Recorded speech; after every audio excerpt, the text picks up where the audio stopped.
5 octobre 2024. 10 étudiants et étudiantes en technique de travail social se préparent à vivre l'expérience d'une vie, leur stage d'intervention final de 10 semaines dans la communauté de Toubacouta, au Sénégal, en Afrique. C'est l'occasion pour le groupe de se mettre en position d'ouverture sur le monde, de découvrir une toute autre culture de celle qu'ils connaissent. En collaboration avec le Centre de solidarité internationale du Saguenay-Lac-Saint-Jean, le Centre d'interprétation du Delta du Saloum de Toubacouta et le département des techniques en travail social du Cégep de Jonquière, les stagiaires entreprennent une initiation à la solidarité internationale. De retour au Canada en décembre dernier, les étudiants et étudiantes reviennent la tête remplie d'apprentissage, mais surtout de beaux souvenirs. Au cours de leur séjour, en observant sur le terrain, ils ont pu se questionner sur différents enjeux de société. En 5 épisodes, vous pourrez entendre les résultats de leur analyse et explorer quelques-unes de leurs expériences personnelles. Bonne écoute! Bonjour à tous et à toutes, bienvenue dans notre balado Nyokobuk. Je m'appelle Francis, responsable de l'éducation à la citoyenneté mondiale au Centre de solidarité internationale du Saguenay-Lac-Saint-Jean. Pour le premier épisode, on va être avec Léa et Lauralie qui vont nous partager leurs réflexions sur les habitudes de vie qu'elles ont observées au Sénégal. La gestion du temps qui est différente, les rituels du quotidien. Elles vont explorer avec nous comment la culture locale influence les façons de vivre et interagissent avec leurs propres habitudes. Alors, je suis avec Léa et Lauralie. Bonjour. Bonjour. Explique-moi qu'est-ce que ça veut dire Nyokobok. Je peux y aller. Vas-y. Dans le fond, Nyokobok, c'est un mot qui a été particulièrement marquant pour chacun de nous parce que ce que ça veut dire, c'est on est ensemble. Puis ça résume vraiment la manière dont on a été accueillis là-bas parce que on a été soutenus vraiment par toute la communauté tout au long de notre expérience. Donc voilà, Nyokobok, c'est on est ensemble. Puis ça parle aussi bien, ben ça l'explique bien aussi comment on était en tant que groupe aussi. Fait que je trouve que c'était un mot qui était bien représentatif. Génial. Dans ce premier épisode, on a décidé de vraiment faire un portrait, d'ouvrir les différents sujets desquels on va discuter, qui sont davantage des enjeux mondiaux. Mais avec vous, on a décidé de s'orienter un petit peu plus sur l'expérience que vous avez vécue. Donc, on va parler un petit peu de l'endroit, on va parler de où vous étiez exactement, dans quel cadre, et on va parler des conditions de vie sur place là-bas. Donc, pour commencer, mais déjà, comment ça se prépare une aventure comme ça? Oui, ok. Dans le fond, comment ça se prépare, c'est que c'est un 3 semaines de formation intensif qu'on a fait avec notre superviseur Lise et notre RE qui a été présente aussi une partie de nos formations. On va parler justement de l'éducation à la citoyenneté mondiale, la communication interculturelle. On va aussi faire des cours, on va s'informer sur plusieurs sujets, admettons la culture, la religion, la santé, la démographie. Donc, on va vraiment faire un portrait de l'endroit où est-ce qu'on va pour savoir un peu à quoi s'attendre. Ouais, on va aussi beaucoup parler du choc culturel qu'on va pouvoir vivre là-bas. Fait qu'on va se préparer à vivre ça. Avec toutes sortes de formations. On a aussi des formateurs qui sont venus nous parler aussi de ce qu'on allait pouvoir vivre. On a aussi des formations sur ce qui était correct de faire là-bas et pas, parce que c'est quand même différent d'ici. Fait que, voilà. Et donc là, en technique de travail social, évidemment, ça fait plusieurs années que les élèves partent en stage comme ça de 10 semaines. C'est souvent, ça fait plusieurs années que c'est au même endroit, là. À quel endroit vous êtes allé? On est allé à Toubacouta. Ça, c'est une ville qui est située à environ 3 heures de la capitale du Sénégal, qui est Dakar. Le Sénégal se situe dans l'Afrique de l'Ouest. Donc, c'est sur le bord de l'eau, là, vraiment. Puis, il y a le delta du Saloum, c'est un courant d'eau. Une branche de la mer là, qui rentre vraiment dans où qu'on était. Là, ça passe vraiment par Toubacouta. Fait qu'on était vraiment sur le bord de l'eau. Voilà. Cool. Puis, avant de partir, évidemment, comme vous l'avez dit, là, il y a des formations, on se prépare à y aller. C'était quoi vos perceptions avant de partir? Qu'est-ce que vous pensiez vivre avec tout ça? Ben, on s'attendait beaucoup à vivre ben moi, je m'attendais beaucoup à vivre un gros choc culturel parce que avec ce qu'il nous disait, ben, je m'attendais à ce que ça soit vraiment, vraiment différent d'ici. Je m'attendais aussi à être beaucoup heurtée, pas heurtée, mais choquée un peu par le changement de religion parce que c'est pas quelque chose avec quoi j'étais en contact, la religion musulmane. Donc, je m'attendais à être beaucoup plus choquée que je l'ai été, je pense. Il y a aussi au niveau de la nourriture, la communication, mais moi, personnellement, ce que j'appréhendais le plus, c'est de rentrer dans ma famille parce que, comme tu le sais, on était accueillis, chaque étudiant, on était dans des familles d'accueil locales. Donc, tu sais, moi, c'était plus ma crainte, là. Tu sais, même s'il y avait le stage puis le contexte de travail, tu sais, aussi, c'était important pour nous de s'intégrer dans la communauté. Puis ça passe vraiment par la famille. Donc, c'est ça pour moi. Comment ça s'est passé dans vos familles? Ben, l'entrée dans nos familles, ça a été un choc quand même. Parce que, dans le fond, comment on avait fait ça, c'est que quand on est arrivé à Tubacuta, les 3 premiers jours, je pense, 2 premiers jours, Oui, 3 premiers jours. Ouais. on a dormi dans un hôtel. C'était C'était un campement. un en fait, campement. Puis, dans ces 3 premiers jours-là, on voyait notre place de stage. Puis aussi, on avait une rencontre avec les familles qui, dans le fond, ils venaient au stage, on les rencontrait, puis on savait aussi en même temps c'était avec qui on allait être. Puis, pendant ce moment-là, il y avait beaucoup de personnes de notre groupe qui étaient malades, donc qui n'ont pas pu rencontrer les familles. Il y avait des familles qui ne pouvaient pas être là. Fait que quand on est arrivé le moment de rentrer dans nos familles, maintenant pour ma part, j'avais pas encore rencontré ma famille. Fait qu'on on a rentré dans nos familles, puis c'est là que ça a commencé, puis on a appris à les connaître. T'sais, on les connaissait vraiment pas avant. Là. Ouais, Là, ça c'est- s'est fait assez rapidement. Ouais. C'est un peu créer le contact finalement avec des nouvelles personnes, là. C'est un peu comme rencontrer une nouvelle personne dans une vie. Mhm. Ça vient avec plusieurs dynamiques, là, puis plusieurs choses évidemment. Faites-moi un peu le portrait là, de où vous êtes arrivé là-bas, parce que j'imagine que tu sais, on s'adresse à des gens qui sont pour la plupart ou certains pas allés nécessairement au Sénégal, là, mais faites-moi votre portrait un peu là, de comment c'était pour vous, comment c'est finalement. OK. Ben, au niveau de l'environnement, là, si je vais juste effleurer le sujet, je pense qu'il y a des choses quand même qui sont venues pas nous heurter, mais tu sais, qui nous ont surpris. Parce que, admettons, moi, ce que j'ai remarqué dans plusieurs endroits, tu sais, on remarque qu'il n'y a pas le système de déchets, genre de ramasser les déchets ou genre de recyclage, c'est différent. Donc, tu arrives là-bas, puis il y a des choses. Il y a des choses que tu peux voir, mettons, dans la rue, puis que tu te dis, OK, au Québec, c'est différent. Mais voilà. Et je pense que en même temps, ça a passé assez vite, en tout cas personnellement pour moi, parce que j'ai été dans une place où c'est que les personnes, ils font tellement attention, puis ça sera jamais comparable, mettons, à la quantité de déchets que je pourrais produire, mettons, chez moi au Québec, parce que ici, tout est emballé, puis voilà. Puis est-ce que vous pensez que c'est une impression aussi? Parce que, tu sais, quand on arrive, nous, ben, ou du moins, ça va arriver ici des fois que on jette nos déchets dans des poubelles, tu sais, Mhm. puis là, c'est des gros volumes, là. Je sais pas, mais pour la plupart des gens, là, c'est une grosse poubelle qui va partir à peu près toutes les 2 semaines, là, dans un gros Mhm. camion. Tu sais, est-ce que de le voir comme ça nous marque un peu par rapport à ce qu'on vit, tu sais, si on a cette facilité-là de le jeter, tu sais? Ben, je pense que justement, on le voit pas, nous, ici, parce qu'avec le gros bac, c'est tellement caché. Le gros bac, il s'en va dans le camion, il s'en va je ne sais trop où. Mais, tu sais, là-bas, avoir, tu sais, des déchets, mettons, dans la capitale, VS, quand tu arrives dans la ville qu'on a été accueillis, c'est très différent parce que la quantité de déchets qui est produite est vraiment minime. Mais, tu sais, on le voit, mais ici, là, dans le fond, c'est pas comparable. Là. Notre empreinte écologique est pas mal plus grosse ici.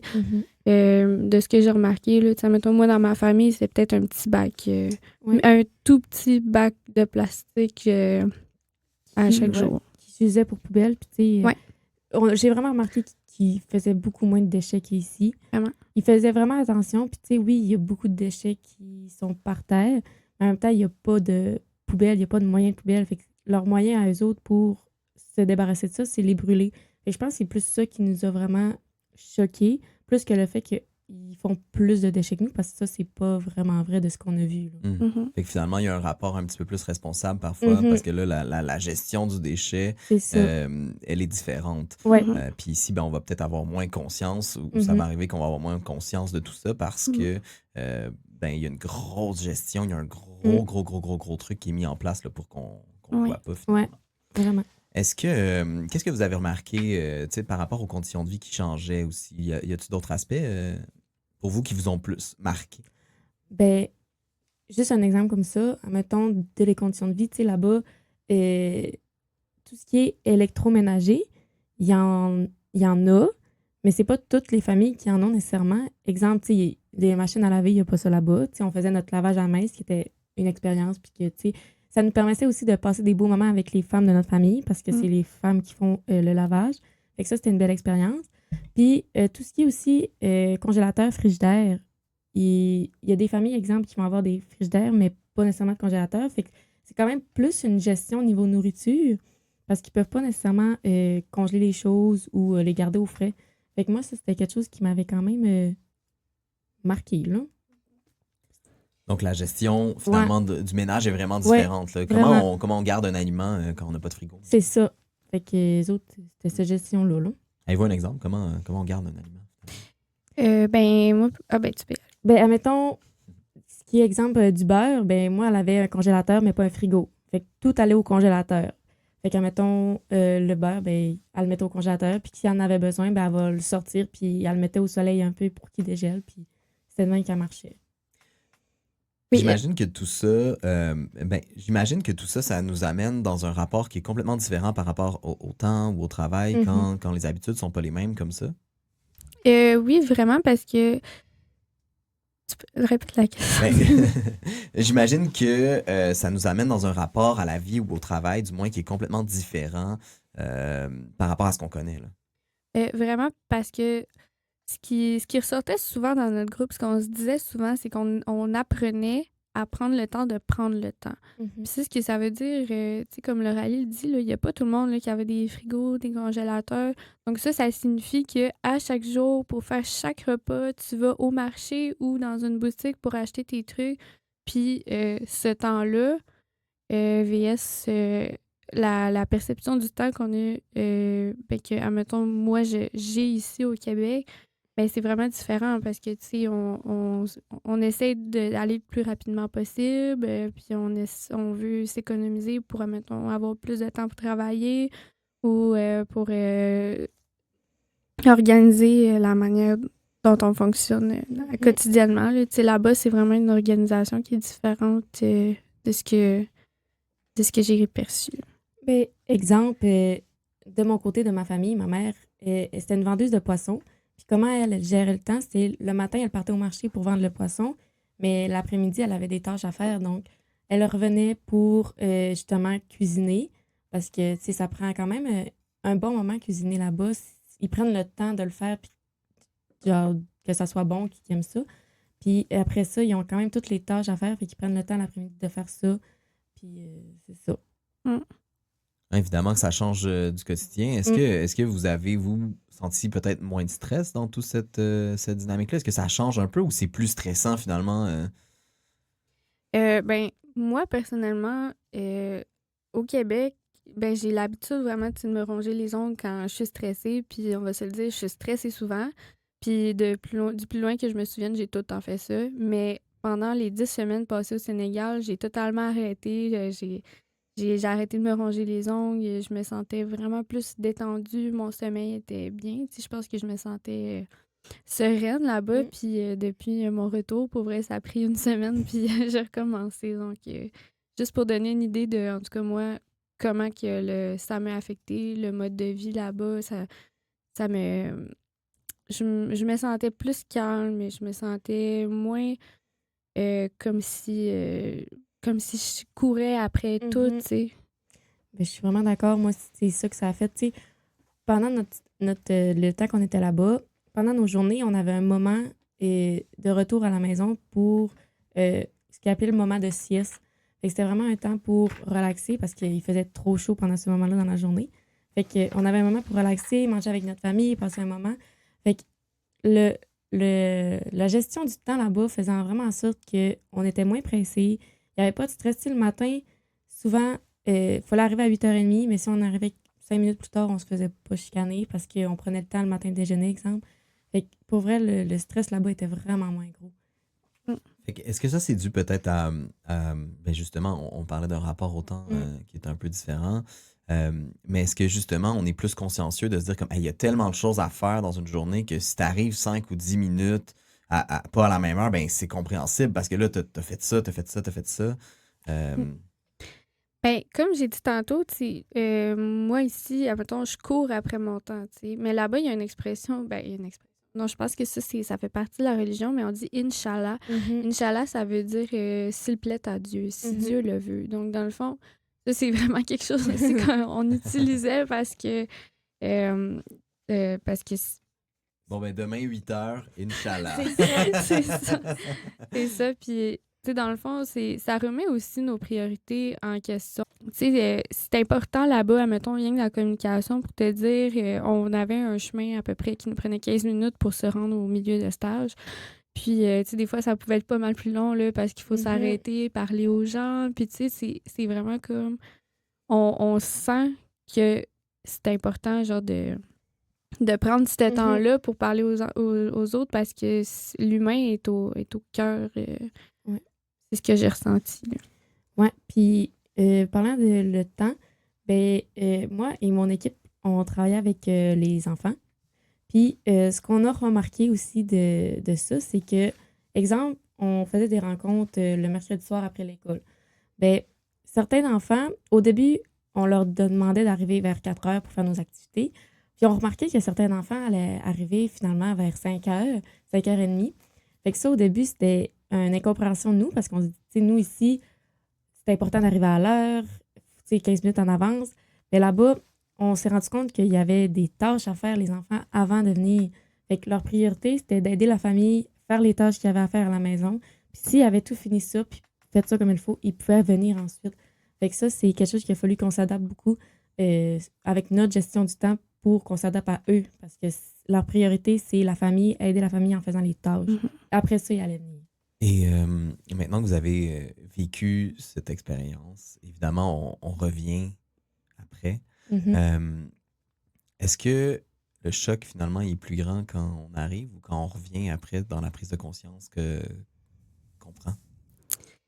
Moi, je pense que ça dépend de l'expérience que tu vis là-bas. Moi, personnellement, c'est sûr que j'ai vécu ma part de choc culturel quand je suis arrivée au Sénégal. Mais pour être honnête, c'est vraiment une expérience qui m'a changé là, au niveau de comment est-ce que je considère les autres autour de moi, comment je suis plus, ouverte à la réalité de l'autre, dans le fond. Fait que quand que tout ce changement-là qui se fait sur une période de 10 semaines, puis tu reviens ici, en tout cas, pour moi, ce que ça m'a fait, c'est que ça m'a remis dans un bain que j'avais laissé ici, puis que je voulais pas nécessairement retrouver parce que, tu sais, la rapidité des choses, comment est-ce que on doit paraître, puis comment est-ce qu'on dirait que des fois, l'humain n'est pas nécessairement mis au centre de nos communications ici. Puis ça, c'est quelque chose que je retrouvais beaucoup là-bas, puis ce qui me manque. Fait que oui, à quelque part, le choc, il est gros ici, là. En tout cas, ben, pour moi.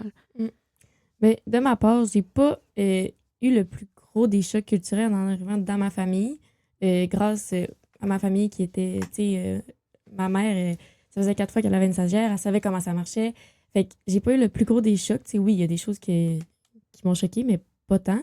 Fait que quand je suis revenue ici, on dirait que le choc était quand même moins gros et moins intense, mais il y a quand même des choses que, tu sais, ça me remet en question. Tu sais, la gestion du temps, c'est vraiment ça qui est le plus revenu.